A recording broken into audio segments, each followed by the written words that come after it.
Hello అండి. నేను ఝాన్సీని మాట్లాడుతున్నాను. ఇది కొండలు చూసారా?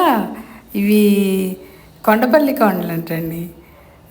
విజయవాడ, హైదరాబాద్ నుంచి విజయవాడ వస్తూ దారిలో ఇవి కనబడితే చూపిస్తున్నాను అనమాట. ఇవి మన కొండపల్లి బొమ్మలు అవన్నీ కూడా తయారు చేస్తారు కదా, ఆ కోట ఉంది, ఆ కొండలు అన్నమాట.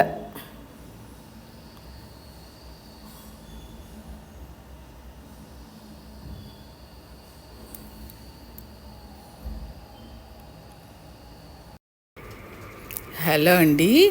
నేను ఝాన్సీని మాట్లాడుతున్నాను. అయితే మేము హైదరాబాద్ నుండి విజయవాడ వస్తున్నామండి. అంటే దాదాపు మన కనకదుర్గమ్మ గుడి దాకా వచ్చేసామన్నమాట. అది ఇప్పుడు మీకు ఆ కనకదుర్గమ్మ కొండని చూపిద్దామని వీడియో తీస్తున్నాను అన్నమాట. చూడండి. ఈ ఇప్పుడు ఫ్లైఓవర్ ఎక్కామండి. కనకదుర్గమ్మ కొండ పక్కనే ఈ ఫ్లైఓవర్ ఉంటుందన్నమాట. ఆ కొండ అంతా కనకదుర్గమ్మ కొండ.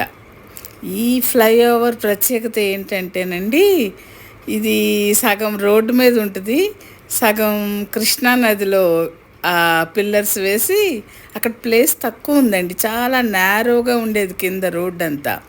అసలు సరిపోయేది కాదు మన ట్రాఫిక్కి. అందుకని సగం రోడ్డు మీద, సగం కృష్ణా నదిలో వచ్చినాయండి పిల్లర్స్. ఈ ఫ్లైఓవర్ ప్రత్యేకత అదే. ఆ కొండలు చూడండి, పచ్చగా చక్కగా వర్షాలు పడుతున్నాయి కదా, మా చెట్లు వచ్చి అసలు కొంచెం పెద్ద పెద్ద చెట్లే కనపడతాయండి కొండ మీద. పచ్చగా బాగుంది కదా. ఇటు వెళ్తుంటే రైట్కి ఏమో నీరు కనపడుతుంది చూడండి, అది నది, కృష్ణా నది. అయితే ఈ కృష్ణానది మీద బ్యారేజ్ వేసి ఈ కనకదుర్గమ్మ గుడి దగ్గరేనండి. అవతలకు వెళ్తేనేమో సీతానగరం అన్నమాట.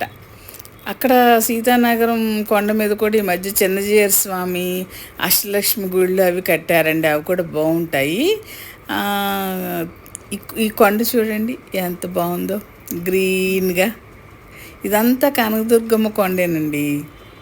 కాకపోతే కనకదుర్గమ్మ గుడికి అదిగోండి గోపురం కనబడుతుంది కదా, గాలి గోపురం అది.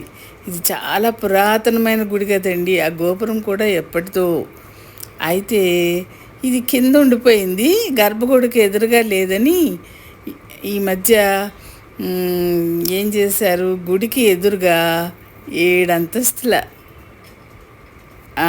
మేడ కట్టి ఆ పైన గాలిగోపురాన్ని గర్భగుడికి ఎదురుగా ఏర్పరిచారండి. అది కూడా ఇప్పుడు చూద్దాం, మనకి కనపడుతుంది.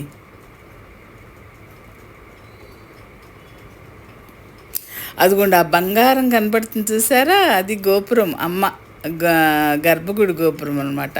అదిగోండి గాలి గోపురం, 7 అంతస్తుల మేడ కట్టి దాని మీద గర్భగుడికి ఎదురుగా ఏర్పాటు చేశారనమాట. అప్పుడు మనకు పైన కూడా చాలా ప్లేస్ వచ్చిందండి. గుడికి పైన చాలా తక్కువ ప్లేసే ఉండేది. ఇప్పుడు చక్కగా అందరు కూర్చోడానికి విశాలంగా చాలా మంచి ప్లేస్, ఇంజనీర్లు భలే ప్లాన్ చేసి కట్టారనమాట. అటు ఆ రూమ్స్ అవన్నీ కూడా ఉపయోగపడినాయి. పైన మంచి ప్లేస్ వచ్చింది గుడికి, గాలిగోపురం కట్టడానికి ఉందన్నమాట.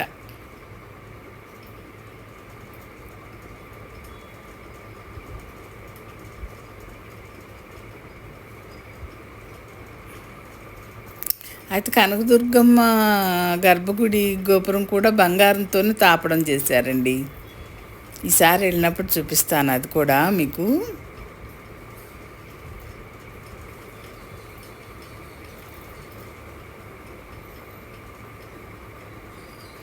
మనం వెళ్తుంటే అటు కుడివైపు అంతా నది, ఎడమవైపు అంతా కొండ అన్నమాట.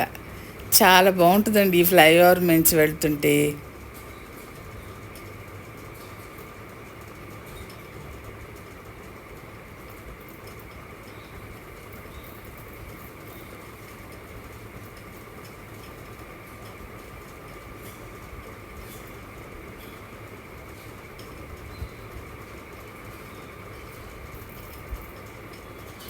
అక్కడే ఇప్పుడు ఆ 7 అంతస్తుల మేడ నన్ను కనబడుతుంది చూసారా, అది అక్కడ లిఫ్ట్ కూడా ఏర్పాటు చేశారండి.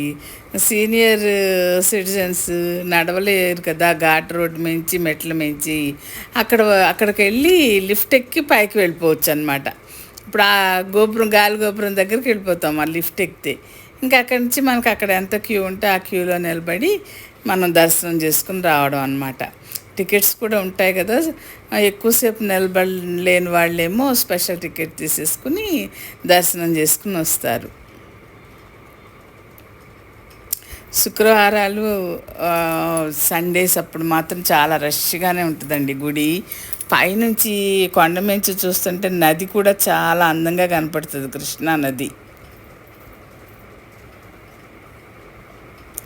అదిగోండి దూరాన బ్రిడ్జ్ కనబడుతుంది కదా, అది నది మీద వేసిన ట్రైన్స్ వెళ్ళడానికి వేసిన బ్రిడ్జ్ అన్నమాట. అది నది దాటడానికి అటు దాటితే అటువైపు మళ్ళీ మనకి నది దాటితే అటు చెన్నై రూట్ వస్తుందండి.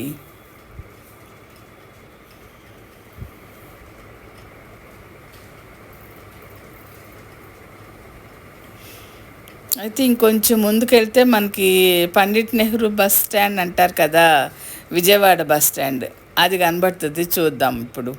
లెఫ్ట్కి కనబడుతుంది అనమాట.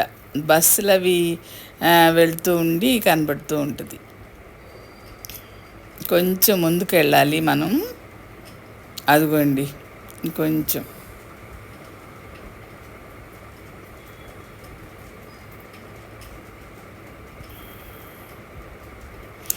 అదిగోండి బస్ స్టాండ్. ఇదంతానేమో పార్కింగ్ ప్లేస్ అన్నమాట.